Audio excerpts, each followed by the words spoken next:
చూస్ country delight, live better. ఇప్పుడే country delight app ని download చేసుకోండి.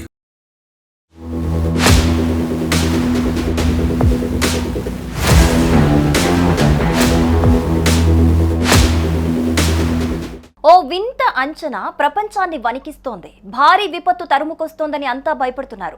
ముఖ్యంగా జపాన్ ప్రజల్లో ఆందోళనను పెంచుతోంది. న్యూ బాబా వంగాగా పిలువబడే మాంగా ఓ కామిక్ బుక్ లోని పాత్ర రియో టాక్స్టుకి చెప్పినట్లు జూలై 5న జపాన్ లో భారీ విపత్తు సంభవిస్తోందని అంతా భయపడుతున్నారు. ఆ డేట్ ఇప్పుడు దగ్గర పడటంతో చాలా మంది ప్రయాణికులు జపాన్ కు వెళ్లకుండా తమ ప్రణాళికలను రద్దు చేసుకుంటున్నారు. సోషల్ మీడియాలో ఇప్పటికే ఈ విషయంపై తీవ్ర ఆందోళన వ్యక్తమవుతోంది. అత్యధికంగా అమ్ముడైన comic the future I saw 2021 edition లో జపనీస్ మాంగా కళాకారిణి రియో టాక్స్టుకి జూలై 5, 2025న జపాన్ లో విపత్తు సంభవిస్తుందని అంచనా వేసింది. గతంలో ఆమె చెప్పిన జోస్యాలు చాలా వరకు నిజమయ్యాయి. దీంతో ఎప్పుడు ఏం జరుగుతుందా అని ప్రజలు భయపడుతున్నారు.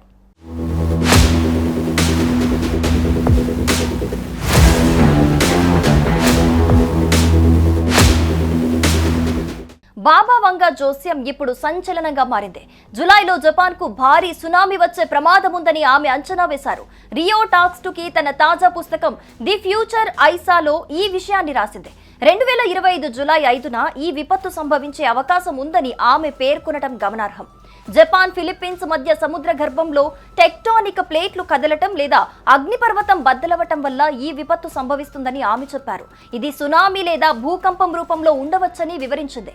సముద్రంలో గాలిబుడగలు వస్తున్నట్లు తనకు కలలో కనిపించిందని ఆమె తెలిపారు. ఇది సముద్ర గర్భంలో అగ్నిపర్వతం పేలటానికి సూచన అని టాక్స్టుకి తన పుస్తకంలో రాసింది. 2011లో వచ్చిన తోహుకు సునామీ కంటే 3 రెట్లు ఎత్తైన అలలు జపాన్ తీరాన్ని ముంచెత్తనున్నాయని ఆమె చెప్పారు. ఇది తైవాన్, ఇండోనేషియా, ఉత్తర మరియానా దీవులను కూడా ప్రభావితం చేసే అవకాశం ఉందన్నారు. ఇది ఇప్పుడు సోషల్ మీడియాలో వైరల్ గా మారింది.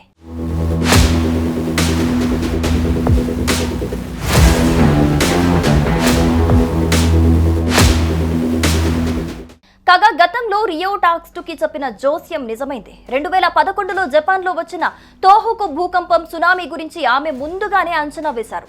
అంతేకాకుండా ఫుకుషిమా దైచి అను విపత్తు, యువరాణి డయానా మరణం, ఫ్రెడ్డీ మెర్క్యూరీ మరణం, కోవిడ్-19 మహమ్మారి గురించి కూడా ఆమె గతంలో ఖచ్చితంగా అంచనా వేసింది. ఆమె జోస్యానికి శాస్త్రీయ ఆధారాలు లేకపోయినా ప్రజలు ఆమెను నమ్ముతారు. 2030లో కోవిడ్ మహమ్మారి మళ్లీ వస్తుందని, ఈసారి దాని ప్రభావం మరింత ఎక్కువగా ఉంటుందని ఆమె చెప్పింది.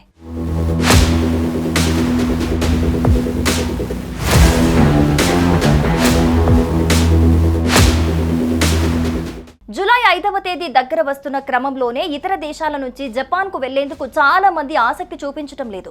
అది టికెట్ బుకింగ్స్ లో స్పష్టంగా కనిపిస్తోంది. బ్లూంబర్గ్ ఇంటెలిజెన్స్ నివేదిక ప్రకారం జూలై ప్రారంభంలో హాంకాంగ్ నుండి విమానాలు, హోటల్ బుకింగ్స్ దాదాపు 50% తగ్గాయి.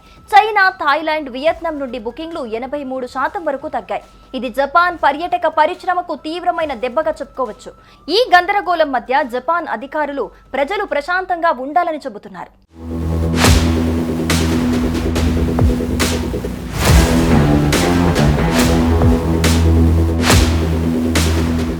అధికారులు అవన్నీ పుకార్లు, వాటిని నమ్మొద్దని చెబుతున్నా సోషల్ మీడియాలో మాత్రం జూలై 5 గురించి ఆందోళనలు గట్టిగా వినిపిస్తున్నాయి. జూలై 5 డిజాస్టర్ వంటి హ్యాష్ ట్యాగులు వైరల్ అవుతున్నాయి. భూకంపాలు, సునామీలు లేదా సైబర్ దాడుల గురించి ఊహాజనిత పోస్టులతో జపాన్ సోషల్ మీడియా నిండిపోయింది.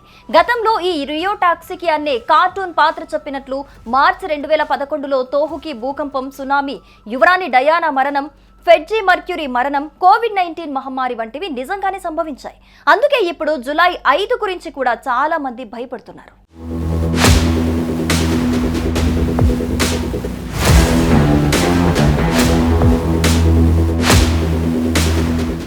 సుమన్ టీవీలో మీ పర్సనల్ అండ్ బిజినెస్ ప్రమోషన్స్ కోసం కింది నెంబర్కి కాంటాక్ట్ చేయండి.